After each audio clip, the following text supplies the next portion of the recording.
Hey everyone, I've been doing a lot of credit card consultations lately where I hop on the phone with someone, they tell me about their situation, and we plan out their credit card roadmap together.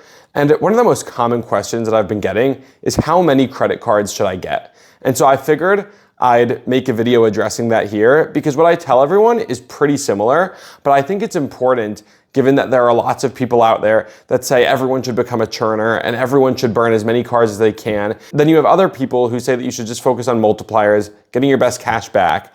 And I don't really think you should look at it just in one of those ways. I really think the answer depends more on you. And so that's what we're going to talk about here. If you want one of those consultations, they're totally free. I'll put the link to book down in the description below, but no pressure at all. But in order to answer that question, how many credit cards should I get? You first have to ask yourself why you're honestly asking that question. And from my experience, there are 4 main reasons people ask that question. So we're gonna go through each one by one, and then you can identify which one applies to you and which is the reason you clicked on this video. And then from there, you can kind of understand how many credit cards you should be getting. To start off, the first group of people who ask this question are the people who don't have any credit cards and who aren't sold on using credit cards in the first place.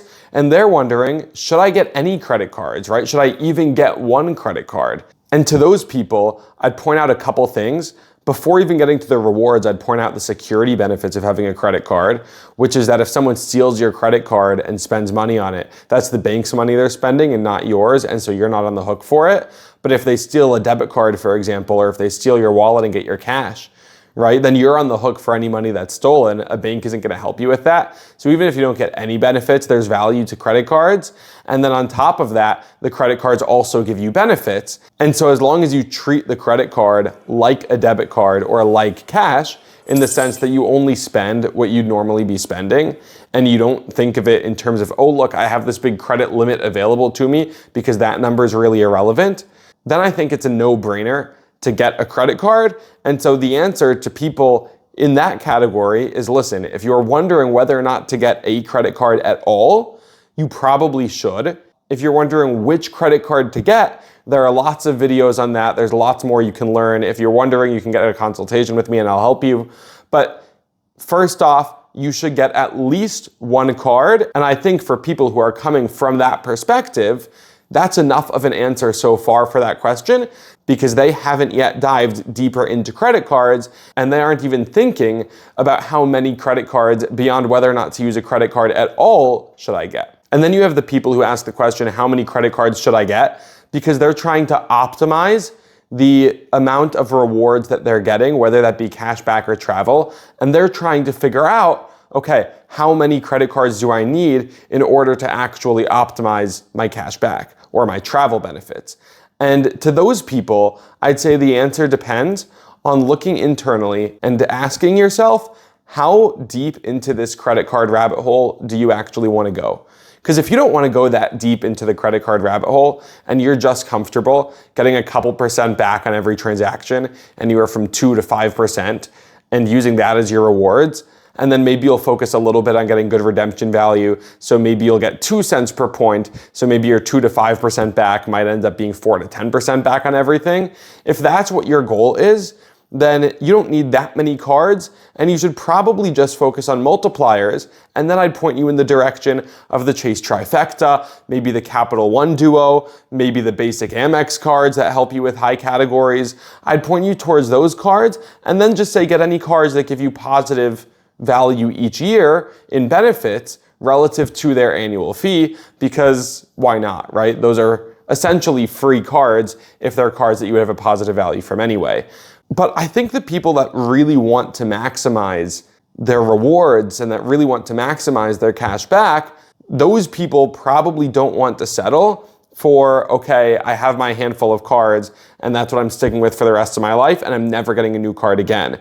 The reason for that is that sign-up bonuses just get you a much higher return on your spend than your regular multipliers back on any given card. And so if you actually want to optimize your cards and you're willing to put in just a little bit of effort, getting an extra 1 sign-up bonus a year, 2 sign-up bonuses a year, if you want to go crazy and get close to 10 sign-up bonuses a year, right, that will help you get 10x more points each year compared to just trying to maximize the actual multipliers you'll get. I'll give you a very simple example. There are countless cards that give you $100 or $200 back after spending $500 on the card. Most of those cards are no annual fee cards, so we're not even talking about the biggest bonuses. And those cards, if you get $100 back after $500 in spend, that's a 20% return on spend. That's like getting a 20x on everything card. Granted, for only $500 in spend, but if you want to go up the credit card tier list, you could find plenty of cards that will give you that 10 to 40% return on spend for up to $10,000 of spend each card, and you can keep on stacking those and doing one after the other. So if you really want to maximize this, you could be getting anywhere from 10 to 40% off in aggregate if you just got a lot of cards and maximized for sign-up bonuses. But in order for you to keep track of it, you have to decide when to get which card based on all of the different issuer rules. You have to figure out which cards are actually positive value to you based on your personal spending patterns, and that can be really tough to understand. So my day job is actually building an app that will answer all those questions for you and kind of walk you on a credit card journey based on your specific goals and preferences. So if you want to be that type of person that just wants to maximize their multipliers and never get any new cards after that, that's totally fine, and we'll help you do that. And if you want to be that person that gets 10, 15 sign-up bonuses in a year without tanking your credit score and without hurting your relationship with any of the issuers or getting rejected for cards, right, then we help you with that too. And the idea is that we basically have an algorithm that looks at your specific spending and your specific preferences, and we can tell you mathematically, based on all the benefits, all the different rules the different issuing banks have, we can tell you which credit card is best for you specifically today, but not just a one-time recommendation. We'll guide you on a journey over time, and if that's something that interests you, I'll put the link to our website, getpointwise.com, in the link below, and feel free to join our waitlist so you can be the first to know when this is actually live. But if you're not using something like Pointwise, it does take a lot of work to just determine, okay, which credit card should I get and when should I get it, if you want to have that really complicated, optimize everything set up. And so to go back to our question of how many credit cards should I get, that totally depends on how deep into the credit card rabbit hole you want to go.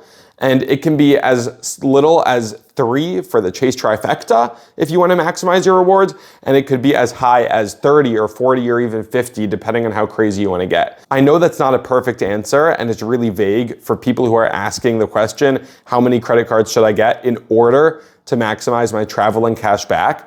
But if you want to talk about your specific situation and you don't want to wait for us to launch Pointwise, again, you can just book a free consultation with me and we'll talk about your personal situation and what makes sense for you. The third group of people who ask this question, how many credit cards should I get, are people who already know that they want to maximize their travel and cashback rewards, but they're worried that if they get too many cards, their credit score is going to drop. And for those people, the right answer is not some magical number of cards that's perfect, but it's really just understanding what goes into calculating your credit score, because then maybe you won't be as worried to get more credit cards, and you'll understand why your credit score moves like it does and whether or not that's something you should worry about. So again, that could be another video in and of itself, but I'll give a high-level rundown in this video.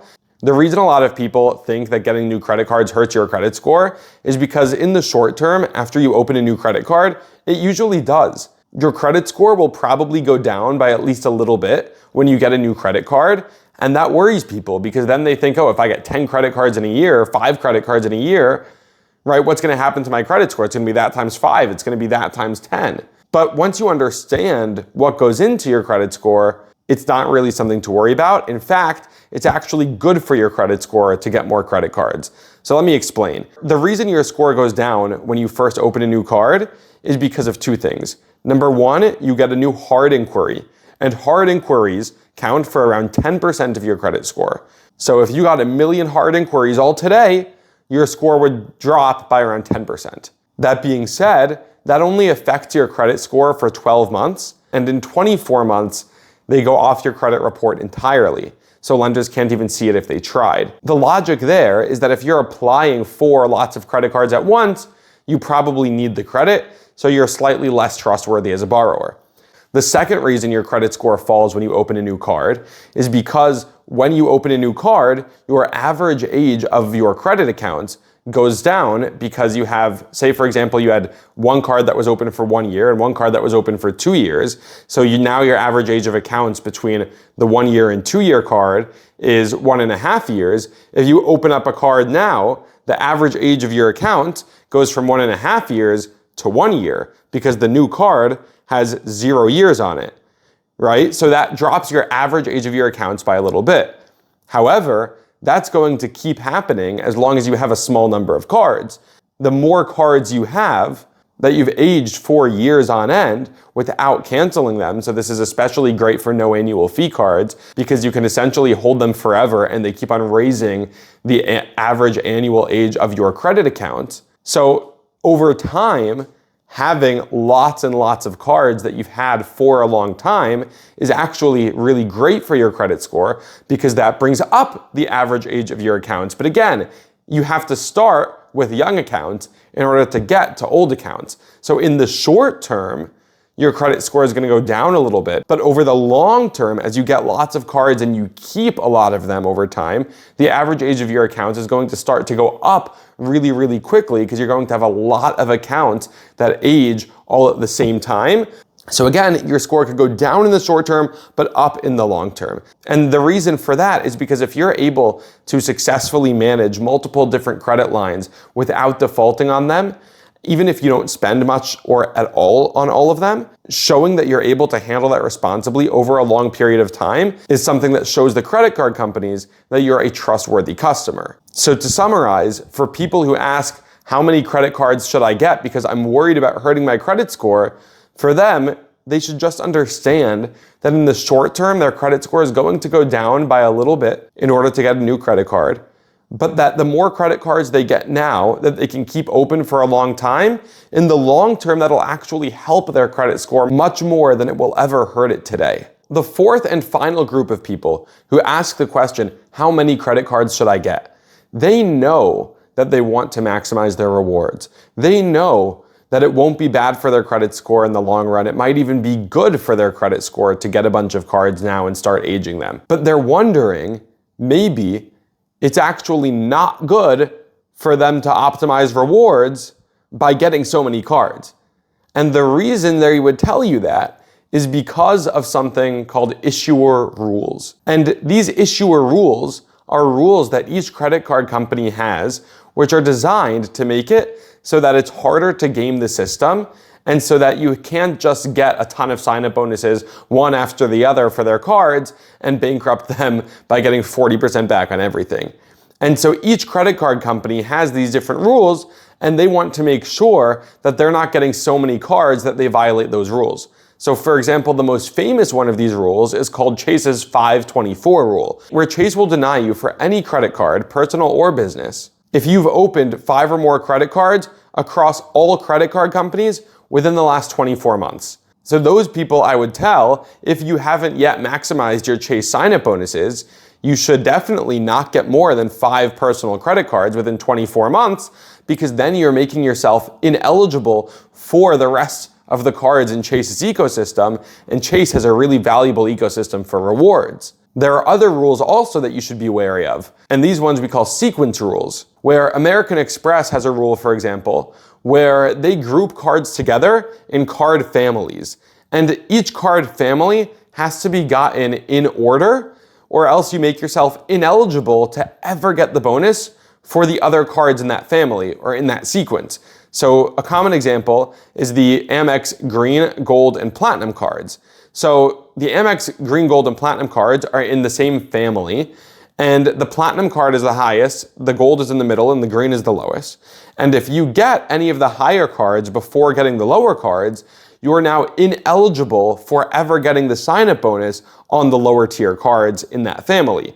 So it's recommended, unless you really urgently need to take advantage of a specific card, then you should probably start with cards at the beginning of sequences and work your way up to the top of the sequences. Because otherwise, you're making yourself ineligible for other cards by just getting the cards out of order.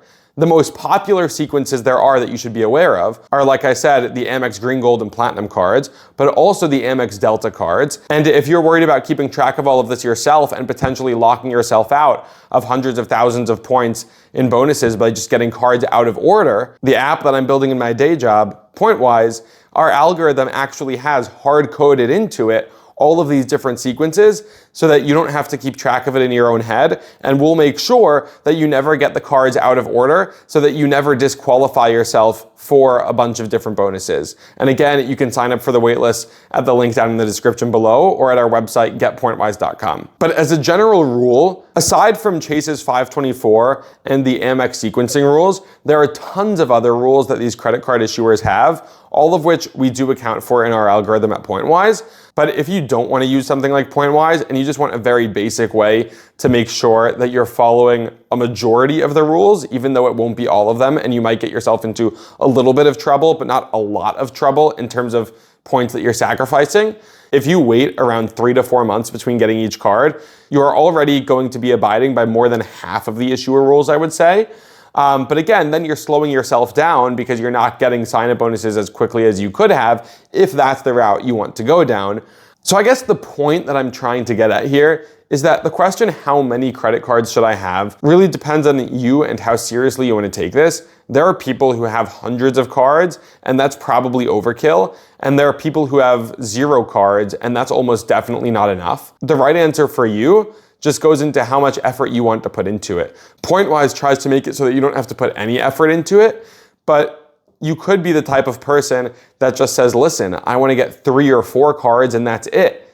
And okay, then maybe the answer for you is 3 or 4 cards, but that's not because that's the best decision for you financially or rewards-wide. That would be because you just don't want the hassle of having to carry around more than 1 card or swipe through different cards on Apple Pay when you're figuring out what to do at checkout. So this is a really personal question, and you have to think about what's best for you. And again, my last plug, if you want to talk through with someone your specific situation, I'm happy to talk your specific situation through with you for free at the consultation link that I'll put in the description below. But that's my 2 cents on the topic. Let me know if you have any comments down in the comment section below, and I'd really appreciate a like and subscribe if you enjoyed this video.